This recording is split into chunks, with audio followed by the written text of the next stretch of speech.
Hello everyone, welcome to my YouTube channel Adori Vox में आपका स्वागत है।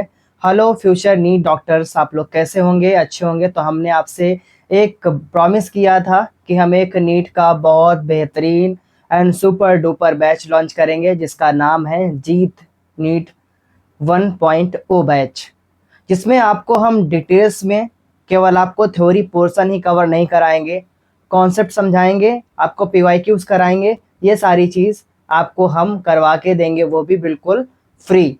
तो हम वीडियो को ज़्यादा देर ना करते हुए चलो हम इस सेशन को स्टार्ट करते हैं। और इस सेशन में आप पेन एंड पेपर आप लेकर के बैठिएगा, जो भी इम्पोर्टेंट चीज़ है नोट करते रहिएगा। और आपको यहाँ पे पीडीएफ मिल जाएंगी, हमारा एक ऐप लिंक है, आप ऐप लिंक पे क्लिक करेंगे तो आप एक पीडीएफ पे आप पहुँच जाते हैं, जहाँ पे आप पीडीएफ हमारे पढ़ाए हुए नोट्स आप लोग डाउनलोड कर सकते हैं। Okay, thank you so much. तो स्टार्ट करते हैं। तो पहली चीज़ है, हमारा बैच का नाम नीट का जीत बैच है, ठीक है, जहाँ पे हम पढ़ाने वाले हैं द लिविंग वर्ड का लेक्चर नंबर 1। अगर आपने ये लेक्चर कंप्लीट कर लिए सारे लेक्चर तो आपके 350+ बायोलॉजी में आप स्कोर कर पाएंगे। चलो पहले हम बात करते हैं डिफिनीशन की। बायोलॉजी, आखिरकार बायोलॉजी किस चिड़िया का नाम है, किसे हम बायोलॉजी बोलते हैं? तो हम बायोलॉजी को हम दो पार्ट्स में तोड़ लेते हैं, ब्रेक करते हैं, बायो एंड लॉजी, ठीक है। बायो मीन्स क्या होता है? लाइफ। बायो मीन्स क्या होता है? लाइफ। लॉजी मतलब क्या होता है? स्टडी। ऐसी ब्रांच होती है जिसमें क्या करते हैं? लाइफ के बारे में, यानी कि लाइफ के बारे में हम स्टडी करते हैं, उसको हम क्या बोलेंगे? उसको हम बायोलॉजी बोलेंगे। तो यहाँ पे डेफिनेशन लिखी हुई है, तो समझ, डिफिनेशन के अकॉर्डिंग समझ सकते हैं कि biology is the study of life. Life मतलब जीवन, यानी जीवन के बारे में हम स्टडी करते हैं। और लिविंग ऑर्गेनिज्म, ऑर्गेनिज्म मतलब होता है बैक्टीरिया, वायरस, ये सब लिविंग है। प्लांट्स, ये सारे बहुत सारी स्पीसीज हैं इन द वर्ल्ड में, वो सारी स्पीसीज को हम स्टडी करते हैं, इसके अंदर उनके जीवन को, उनके बारे में जानकारी प्राप्त करते हैं, ये सारी चीज हम गेन करते हैं। तो लाइफ के बारे में जानते हैं और लिविंग ऑर्गेनिज्म के बारे में समझते हैं। एंड लाइफ लिविंग प्रोसेस, यानी उनकी लिविंग रहने की उनकी प्रोसेस क्या है, उन सारी प्रोसेस को हम समझते हैं।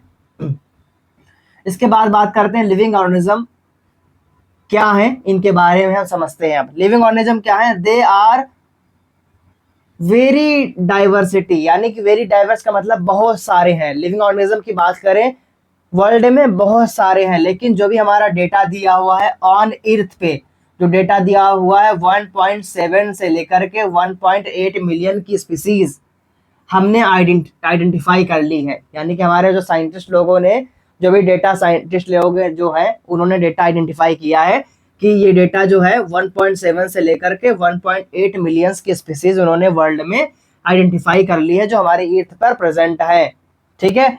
जिसमें अगर हम बात करें यानी 8 मिलियन कह लें, हम 17 से 18 लाख की बात करें, तो जिसमें 12 लाख क्या है हमारे? केवल 12 लाख हमारे एनिमल्स हैं, ठीक है। नंबर ऑफ एनिमल्स कितने हैं? 12 लाख, ठीक है। अगर हम बात करें प्लांट की, तो प्लांट में होता है फंजाई होता है एंड प्लांट्स होता है, और भी सारी कैटेगरी टाइप्स ऑफ प्लांट्स होते हैं। तो उनकी नंबर ऑफ काउंटिंग क्या है? 5 लाख, ठीक है।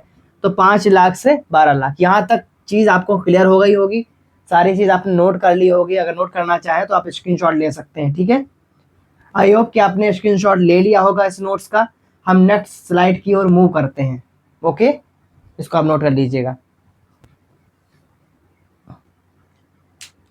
आपने नोट कर लिया होगा,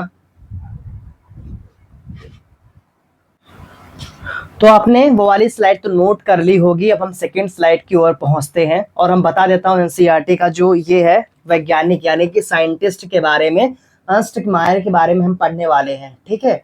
ये हमारी सेकेंड स्लाइड होने वाली है। यहाँ पे आप देख सकते हैं, अपनी एनसीईआरटी भी लेकर के आप बैठ सकते हैं, जिसमें क्या है कि जो भी पॉइंट से क्वेश्चन आने की 100% पॉसिबिलिटी रहती है, वो सारे मैं पॉइंट्स कवर कराने वाला हूँ, ठीक है। कुछ भी आपका यहाँ से मिस नहीं होगा, सारी चीज़ें आपको कवर कराई जाएंगी, ठीक है। तो आप यहाँ तो इसको आप नोट कर लीजिएगा, ठीक है। ये आप खोल लीजिएगा, जहाँ जहाँ बताऊंगा वहाँ पर हाईलाइट भी कर लीजिएगा, ठीक है। आपने एनसीईआरटी ओपन कर ली होगी, चलो समझते हैं इसको हम। लिखा है कि साइंटिस्ट के बारे में, उनका नाम क्या है? अर्नस्ट मायर, ठीक है।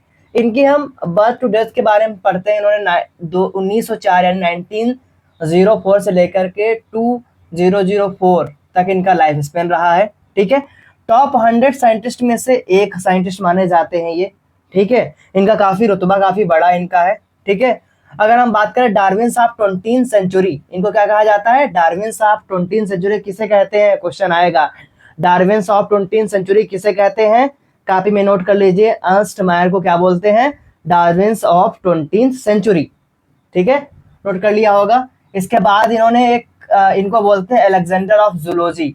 जूलॉजी के बारे में इन्होंने बहुत सारी चीजें लिखी, तो इनको क्या बोलते हैं? अलेक्जेंडर। ठीक है, अलेक्जेंडर ऑफ जूलॉजी।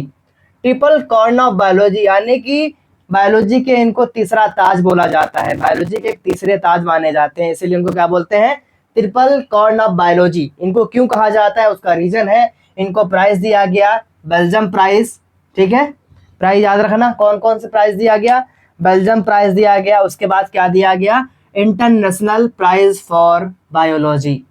ठीक है, उसके बाद प्राइज क्या दिया? Crafoord prize. ठीक है, he gave the most accepted definition of species। इन्होंने स्पीसीज के बारे में डेफिनेशन दिया। स्पीसीज क्या है? बेसिक यूनिट है। ठीक है, जहाँ से स्पीसीज, किंगडम, फाइलम, ये सारी चीजें बनी है। ठीक है, उसके बारे में आगे चैप्टर में जो भी आता जाएगा उसके बारे में डिस्कस करेंगे। तो यहाँ से हमने क्या सीखा? ही gave the most accepted definition of, बिल्कुल सही डेफिनेशन इन्होंने दी स्पीसीज के बारे में। Biology accepted of species, biological accept, इन्होंने कॉन्सेप्ट दिया और बायोलॉजिकल को एक्सेप्ट किया। ठीक है, इन्होंने सारी चीजें, ये सारी चीजें इन्होंने बताई स्पीसीज के बारे में। ठीक है, तो यहाँ तक आपको क्लियर हो गया होगा, साइंटिस्ट के बारे में हमने इतना ब्रीफ दिया है, इससे बाहर आपका कोई भी क्वेश्चन नहीं जाएगा। तो यहाँ पे आप नोट कर लीजिएगा जो जो इंपॉर्टेंट चीजें हैं। डार्विन ऑफ 20th सेंचुरी पे आपका क्वेश्चन आ सकता है, अलेक्जेंडर ऑफ जूलॉजी के बारे में, ट्रिपल कॉर्न ऑफ बायोलॉजी, इनको किसे कहते हैं, क्यों कहते हैं? इनको 3 प्राइज दिया गया, पहला ये दिया गया, दूसरा ये दिया गया, तीसरा ये दिया गया, इसलिए क्या बोलते हैं? ट्रिपल क्राउन ऑफ बायोलॉजी, यानी बायोलॉजी का ताज बोलते हैं। यहाँ तक सारा आपने नोट कर लिया होगा। चलो हम मूव करते हैं नेक्स्ट स्लाइड। इससे पहले आप लोग स्क्रीनशॉट ले लीजिएगा या इसको आप नोट कर लीजिएगा, लाइक भी आप करते रहिएगा। ठीक है, ओके, नोट कर लीजिए। चलो, आपने साइंटिस्ट के बारे में तो अच्छे तरीके से आपने रिवाइज कर लिया होगा और उसको नोट कर लिया है। चलो हम क्वेश्चंस के बारे में समझते हैं, क्वेश्चंस के तरीके से कि आपको कितना नॉलेज आया है, और अगर क्वेश्चन ऐसा आता है तो आप बीट कर पाते हो, नहीं बीट कर पाते हो, तो हम चेक करते हैं। चलो पहला क्वेश्चन देखते हैं। लिखा है, who is called Darwin of 20th century. अभी मैंने पढ़ा था कि डार्विन ऑफ 20th सेंचुरी किसे कहेंगे, आप लोग बताइए कमेंट में। पहले वीडियो को पॉज करिए और कमेंट करिए आपका आंसर क्या सही है। लैमार्क है, या लिनियस है, या व्हिटेकर है, या अर्नस्ट मायर है? तो कौन आंसर सही? अर्नस्ट मायर। बाकी क्या है? बाकी गलत है, बाकी गलत है। कौन सही है? अर्नस्ट मायर। ठीक है, दूसरा क्वेश्चन हमारा क्या कहता है? वीडियो को पॉज करके आप आंसर जरूर देना, आपके हम कमेंट पढ़ेंगे जरूर। ठीक है, दूसरा क्या है? The number of species that are known and describe range between, यानी कि स्पीसीज को वर्ल्ड में जो हमारी अर्थ पे स्पीसीज हैं वो कितनी डिफाइन की गई थी, कितनी हमारी स्पीसीज हैं इन द वर्ल्ड में, जो भी डिफाइन साइंटिस्ट ने की थी वो कितनी है, उनका रेशियो क्या है, उनका डेटा क्या है, उस पर बात की गई है। सबसे पहला डेटा क्या है? 1.7 1.8 मिलियन, ये डेटा दिया। दूसरा डेटा लिनियस दिया, डेटा तो है नहीं, तो हो ही नहीं सकता, पॉसिबल नहीं है, क्योंकि रेंज पूछी जा रही है। रेंज क्या होगी? हमेशा नंबर में होगी रेंज। ठीक है, तीसरी बात करें सी वाली, तो इसमें 13 से 14 लाख लिखा है, और यहाँ पे क्या लिखा है? 17 से 18 लाख। हमने पढ़ा था ये हो नहीं सकता, यहाँ पे क्या लिखा? बिलियन लिखा। हमने क्या पढ़ा था? मिलियन। अगर 1.7 से लेकर के 1.8 बिलियन होता तो हमारा ये क्वेश्चन सही था। वैसे क्या है? ये गलत है। किस किसने इसका सही जवाब दिया आप लोग बताइएगा। ठीक है, उसके बाद क्या? लिनियस, लिनियस साइंटिस्ट का नाम है। ठीक, इन्होंने बायोनॉमियल नॉमेनक्लेचर की इन्होंने थ्योरम दी थी। ठीक, उसके बारे में बताया था कि बायोलॉजी में 2 नाम होते हैं, एक generic name and specific epithet name. ठीक है, ये सारे हम आगे डिस्कस करेंगे। यहाँ पे क्या है? 13 to 40 लाख। हमने ये पढ़ा नहीं है, ये तो गलत है। हम कितना पढ़ा था? 17 से 18 लाख हमारी इन द वर्ल्ड में स्पीसीज हैं। ठीक है ना, ये तो क्लियर हो गया होगा। चलो आप लोग ये क्वेश्चन का स्क्रीनशॉट ले लीजिए, अपनी कॉपी में नोट कर लेना, किस तरीके क्वेश्चन आपको अटेम्प्ट करना है, पहले अंडरलाइन क्वेश्चन को समझना है, उसके बाद में सॉल्व करना है, ठीक है। अब हम मूव करते हैं नेक्स्ट स्लाइड की ओर। ओके, नोट कर लीजिए इसको। वहां तक तो आप समझ गए होंगे, हमने क्वेश्चंस आपको करवा दिया है। अब आगे की ओर बढ़ते हैं और समझते हैं कि कैरेक्टरिस्टिक एंड डिफाइनिंग फीचर्स क्या होते हैं। कैरेक्टरिस्टिक्स का मतलब होता है उनके कैरेक्टर देखकर, किसी के ऊपरी चीज को देख करके हम नहीं समझ पाते हैं कि वो इंसान अच्छा है, वो खराब है, लेकिन उसके साथ हमको इंटरनल उसके साथ टच फेयर करना पड़ता है, तभी हम उसको समझ पाते हैं कि इंसान कैसा है, या असली में अच्छा है या नहीं है। एक दिन में हम किसी को डिफाइन नहीं कर पाते कि इंसान अच्छा है या खराब है। उसी तरीके से बायोलॉजी में एक डिफाइन किया गया है कि कोई कौन से डिफाइनिंग फीचर हैं जो लिविंग ऑर्गेनिज्म को नॉन लिविंग ऑर्गेनिज्म से अलग करते हैं, ठीक है। तो आइए हम इस चीज को समझते हैं कैसे डिफाइन करती है। सबसे पहली चीज है कि समझते हैं कैरेक्टरिस्टिक फीचर क्या है एंड डिफाइनिंग फीचर का मतलब क्या है। कैरेक्टरिस्टिक का मतलब होता है हम दूर से देख करके हम कोई चीज इमेजिन कर लें कि ये चीज ऐसे होने वाली है।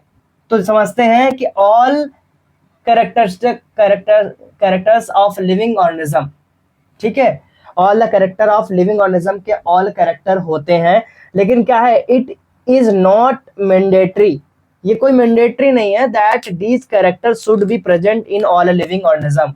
ये जो कैरेक्टर हम बता रहे हैं आपको, ये ऑल लिविंग ऑर्गेनिज्म में आपको दिखें, ये जरूरी नहीं है, मैंडेटरी नॉन लिविंग थिंग्स में भी हो सकते हैं। कैसे, जैसे वॉक, अगर हम वॉक की बात करें, कोई रोबोट है, उसमें जीवन नहीं है, लाइफ नहीं है, उसमें ब्लड वेसल्स नहीं है, हार्ट नहीं है, कुछ नहीं होता उसमें, तो कोई क्या करता है, वो भी वॉक कर सकता है ना। एक बलून होता है, वो एयर के कांटेक्ट में आने के बाद में वो अपना डिस्प्लेसमेंट कर लेता है। डिस्प्लेसमेंट मतलब होता है कि एक जगह से दूसरी जगह पर वो पहुंच जाता है। इसका मतलब क्या है, वॉक करना भी हमारा कोई एक डिफाइनिंग फीचर नहीं हुआ, यानी कि ये सिर्फ कैरेक्टर को डिफाइन करेगा। राइट की बात करें, केवल इंसान ही राइट नहीं कर सकता, केवल इंसान ही नहीं लिख सकता, लेकिन वो प्रिंटर भी लिख सकता है, राइटिंग मशीन्स आती हैं जो राइट कर सकती हैं बुक में, ठीक है। केवल वही नहीं होता। बात करते हैं रिस्पॉन्स एंड ग्रोथ, अरे सॉरी, रिप्रोड्यूस लिखा है, क्या लिखा है, रिप्रोड्यूस, ठीक है, रिप्रोड्यूस एंड ग्रोथ। अगर हम ग्रोथ की बात करें, ऑल लिविंग ऑर्गेनिज्म ग्रो करते हैं, सारे लिविंग ऑर्गेनिज्म ग्रो करते हैं, ये तो सच है कि लिविंग करते हैं, लेकिन नॉन लिविंग भी ग्रो करते हैं। जैसे कि स्टोन, बहुत सारे पत्थर्स होते हैं जिनका साइज क्या होता है, इंक्रीज हो जाता है।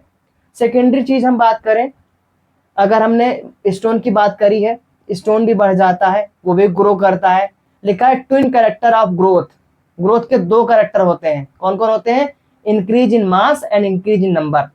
अगर किसी चीज का एक मास बढ़ रहा है, बहुत चीज भारी हो रही है, वो भी ग्रो करती है, और किसी चीज का नंबर बढ़ जाए, तुम्हारी ग्रोथ हो गई। जैसे कि पैसों में क्या होता है, नंबर बढ़ जाता है, जैसे मान लो आपके पास 1 रुपया था, कुछ दिन बाद आपके करोड़ों रुपए हो गए, उनका मास यानी कि आप बहुत महान हो चुके हैं, और उसके बाद क्या है कि उनमें नंबर की क्या हुई, इंक्रीज हो गई, नंबर उसमें क्या हो गया, इंक्रीज हो गए। उसी प्रकार से क्या इसमें समझते हैं, जैसे कि सैंड अमाउंट्स, जैसे बालुई वाले रेत के स्थान में देखते हैं कि बलुई का टीला, जो बालू की रेत बन जाते हैं रेगिस्तान में, वो काफी लंबे ऊंचे हो जाते हैं, उनकी ग्रोथ काफी हो जाती है, तो उनको बोल देंगे क्या हम, ये लिविंग है, नथिंग, वो लिविंग नहीं है, वो नॉन लिविंग कंसीडर होगा। तो ग्रोथ हमारा क्या है, नॉट डिफाइनिंग फीचर है, ये क्या है, कैरेक्टरिस्टिक केवल है, ये डिफाइनिंग फीचर नहीं है। उसके बाद बात करते हैं हम रिप्रोडक्शन की बात करें। रिप्रोडक्शन का मतलब होता है, ये हमारे पे डिपेंड होता है, हम चाहे तो अपनी संतानें हम पैदा कर सकते हैं, ये हम ना चाहे तो नहीं कर सकते, हमारे को नहीं पसंद है, तो क्या होगा कि हम लिविंग नहीं है क्या, हम भी लिविंग है, तो क्या होगा, रिप्रोडक्शन एक लिविंग कैरेक्टरिस्टिक डिफाइनिंग फीचर नहीं है। समझते हैं, जैसे हमारी म्यूल हो गए, जो खच्चर होते हैं वो बच्चे नहीं पैदा कर सकते हैं, हिनी हो गया, स्टेराइल ह्यूमन हो गया, जो कभी ह्यूमंस को रिप्रोडक्शन नहीं कर सकता है, ठीक है। उसके बाद करते हैं स्टेराइल वर्कर बी, जो होती है वो स्टेराइल होती है, कुछ दिन बाद वो बच्चे पैदा करना बंद कर देती है, तो उसमें उसको हम नॉन लिविंग नहीं कह सकते हैं, ठीक है। उसके बाद डू नॉट रिप्रोडक्शन, तो हमारी हमने क्या चीज देखा, ये भी, और ग्रोथ हमारा क्या है, कैरेक्टरिस्टिक फीचर है, बट क्या है, दीज और night defining feature. Defining feature का मतलब होता है कोई चीज नॉन लिविंग थिंग से बिल्कुल आपको डिफरेंट क्रिएट करे कि आप लिविंग हैं। केवल हम रिप्रोडक्शन बोलने से रिप्रोडक्शन केवल आपको लिविंग डिफाइन नहीं कर पाएगा, ना ही आपको ग्रोथ डिफाइन कर पाएगा। ग्रोथ तो नॉन लिविंग में भी होती है। प्रोडक्शन तो कोई करना चाहता है, प्रोडक्शन तो करता है, कोई नहीं करना चाहता तो नहीं करता है, स्टेराइल हो जाता है। तो ये चीजें हैं। उसके बाद हम बात करते हैं डिफाइनिंग फीचर कि डिफाइनिंग फीचर हमारे कौन कौन से होते हैं। Feature which are present only living organism, केवल लिविंग में होंगे, उनको क्या बोलेंगे? Defining feature. यानी कि 100% केवल वो लिविंग में ही पाए जाएंगे, वो नॉन लिविंग में नहीं हो सकते। जैसे एग्जांपल के तौर पे समझ जाएंगे, not present non living things. जैसे बात करेंगे सेल्यूलर ऑर्गेनाइजेशन, जैसे हमारी सेल है और यहाँ पे हमारी इंजरी हो जाती है, सेल में क्या होता है? रिपेयरिंग एंड रीजनरेशन की एबिलिटी होती है। लेकिन नॉन लिविंग थिंग्स, जैसे कि हम बात करें, ये हमारा मार्कर है, इसको हम यहाँ से हम ब्रेक कर देंगे तो क्या होगा? इसमें अपने आप खुद से रिपेयर एंड रीजनरेशन की एबिलिटी नहीं होती है। तो हम यहाँ से हम डिफाइन कर पाते हैं कि non living things and living things में डिफरेंस क्या है। नॉन लिविंग थिंग्स का पहला क्या है कैरेक्टरिस्टिक फीचर कि उसमें क्या होगा? सेल ऑर्गेनाइजेशन होगा। सेल का सेलुलर ऑर्गेनाइजेशन का मतलब होता है सेल उनका क्या होगा? उनका बेसिक यूनिट होगा, सेल से ही फॉर्मेशन होते हैं। उसके बाद बात करें मेटाबॉलिज्म क्या होता है। मेटाबॉलिज्म होता है जैसे कि हम कुछ खाना खाते हैं तो क्या होता है? एक कैटाबॉलिज्म होता है, एक मेटाबॉलिज्म होता है। कैटाबॉलिज्म क्या होता है? चीजों का ब्रेकडाउन होना, ठीक है। मेटाबॉलिज्म क्या होता है? Building of reaction. जैसे कि मान लो sum total of all chemical reaction in our body, जो भी हमारी रिएक्शंस होती हैं उनको क्या बोलेंगे? मेटाबॉलिज्म बोलेंगे। समझ में आ गया यहाँ से? अगर हम कॉन्शियसनेस की बात करें, कॉन्शियसनेस का to response to sense, response to sense and response. जैसे हम बोलेंगे ए तुम क्या कर रहे हो, तुम रिस्पॉन्स करोगे, अपनी तरफ देखोगे कि हमको कोई बुला रहा है। अगर हम आवाज लगा रहे हैं, हेलो डॉक्टर्स आप लोग कहाँ हैं, तो आपको आवाज आ रही होगी, आपको समझ में आ रहा है, आप रिस्पॉन्स कर रहे होंगे। कहीं क्या होगा? कहीं हम लीड लगा करके हम गाना सुनते रहे, अचानक मम्मी आई और तमाचा खींच के मार दिया थप्पड़ पे, तो क्या होगा? हम लोग रिस्पॉन्स कर देंगे, अरे क्या हो गया अचानक से। जैसे ये है, इसको हम ऐसे कर रहे हैं हेलो, ये रिस्पॉन्स कुछ भी नहीं कर रहा है, तो क्या हो गया? ये अनकॉन्शियस है। इस अनकॉन्शियस, कॉन्शियस में कुछ है ही नहीं, ना ही कोई रिस्पॉन्स है, ना ही इसको कोई दर्द होगा, ना ही कुछ होगा इसको। यहाँ तक चीजें आपको क्लियर आ चुकी होंगी, ठीक है। ये सारी चीज आप नोट कर लीजिएगा। अगर आपको कहीं पर भी डाउट आ रहा है तो आप कमेंट करके जरूर बताइएगा। तो यहाँ तक चीजें समझ आ गई होंगी। कैरेक्टरिस्टिक फीचर क्या होता है एंड डिफाइन फीचर क्या होता है। कैरेक्टरिस्टिक फीचर का मतलब होता है जो कैरेक्टर के ऊपर डिफाइन किया जाए, और डिफाइनिंग फीचर क्या होता है? बिल्कुल जो इन सब चीजों से बिल्कुल डिफरेंट बनाए चीजों को।